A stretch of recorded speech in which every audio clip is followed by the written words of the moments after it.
Welcome to the ArmaniTalks YouTube channel. I'm your host, ArmaniTalks. In this channel, I'm helping you level up your communication skills. In today's episode, I'm going to be answering the question, is knowledge really power? Let me cut straight to the chase. In my opinion, the answer is no. It's much deeper than that. When someone assumes that knowledge is power, it leads to a false sense of understanding. What do I mean by this? I want to share a story with you on the day when I learned that knowledge alone is not power. This was a couple of years ago. I want to say that I'm not a Christian and I've rarely have been to a church. But notice what I said. I said I have rarely been to a church. Rarely implies that I have been to a church once. And the first time I've been to the church was under very sad circumstances. One of my great friends unfortunately died too soon in a car accident, and his funeral was going to be hosted 4 miles away from where I lived. So I gathered myself and a few of my friends to drive to this funeral.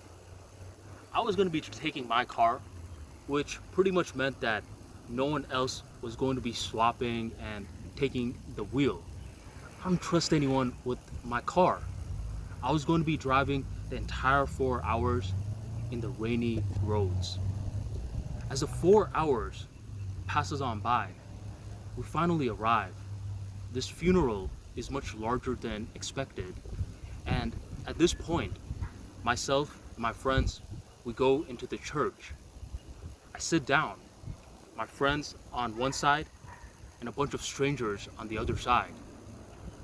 As I'm sitting down in this funeral, some time passes on by and I start to notice that my back starts getting extremely sore.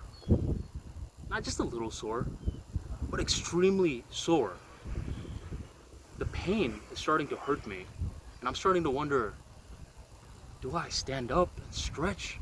No. Then too many people are going to start looking at me and this is not the time or the place to stretch. Then I'm like, well, what do I do? Do I leave? No, it's not right to get up and leave. So you know what I decide to do? Right in front of me, I see this random stool or this step underneath the seat right in front of me. And I'm starting to think, I don't quite know what this is, but this looks like a place where I could rest my feet.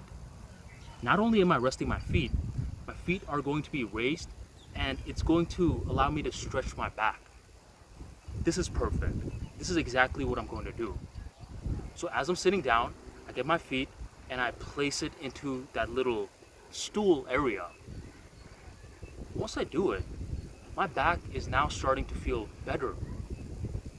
But once I do it, the stranger that's sitting to my left, he starts giving me an extremely disapproving look.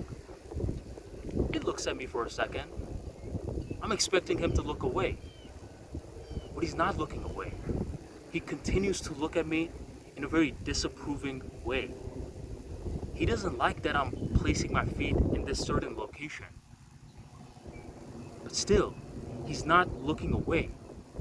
Eventually, he starts mouthing, "Move your feet. Move your feet." I'm looking at this guy like, who the hell are you? You don't know what I've been through today. I'm dehydrated. I just drove for 4 hours. Like, mind your damn business. But he's not minding his own business. At this point, he starts jabbing me on the shoulder and my elbows, telling me to move my feet. I didn't want any trouble with this random stranger, so I decide to rest my feet back on the ground. Once I rested on the ground, the funeral goes on for some more time, and eventually what happens is a bunch of the members in the church, they pull out this little stool area that I was resting my feet on, and they put their knees on it and they start praying. Wait, I understand now why this guy was being so disapproving. The same place that I was resting same place that other people pray. That moment, what this man gave me was instantaneous knowledge. I wasn't putting my shoes there in a malicious sort of way. It was simply due to ignorance. And on that particular day, I learned that knowledge alone is not power. It is knowledge which ties into your experiences that is power. This is a crucial distinction to make, because when someone says knowledge alone is power, this gets someone to become a head learner.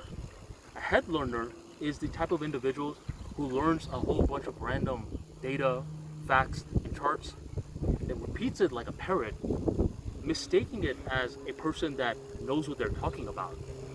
When someone understands that knowledge which ties into their experience is power, not only learns with the head, but learns with the body as well. That's what we call true knowledge.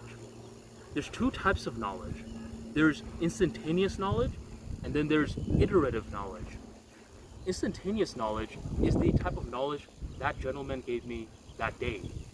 Once he brought it to my attention that what I was doing was rude, it was a flash of insight which came to me, and I'm never making that same mistake again. That's called instantaneous, and we all get it at one point or another.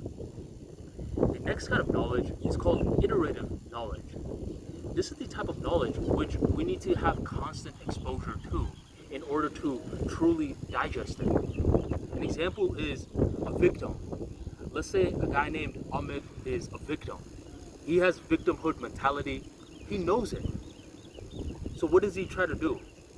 He reads a self-improvement book.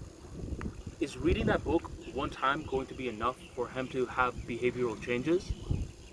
No. He's going to have to constantly engage himself with that book multiple times in an iterative fashion. The output feeds the next input on and on and on, and then suddenly he's going to have instantaneous knowledge. This sort of two knowledges show why knowledge alone will never be power. Until it ties into your experiences in one way, shape, or form, it's just going to stop at the head, and it's just going to be dead air. Find out how anything that you're learning, from the smallest to the biggest, can tie into your day-to-day experiences, whether it's through introspection, whether it's through analogies, whether it's through storytelling, and that's how geniuses are formed. Great communicators are what we call the spreaders of knowledge. Knowledge is the greatest product out there because it does not corrode with time. It only gets better with time. Compounding effects are soon to hit. Understand how to apply that knowledge with your body, and that's when true wisdom is unlocked. Thank you for joining the ArmaniTalks YouTube channel, and I will catch you on the next episode.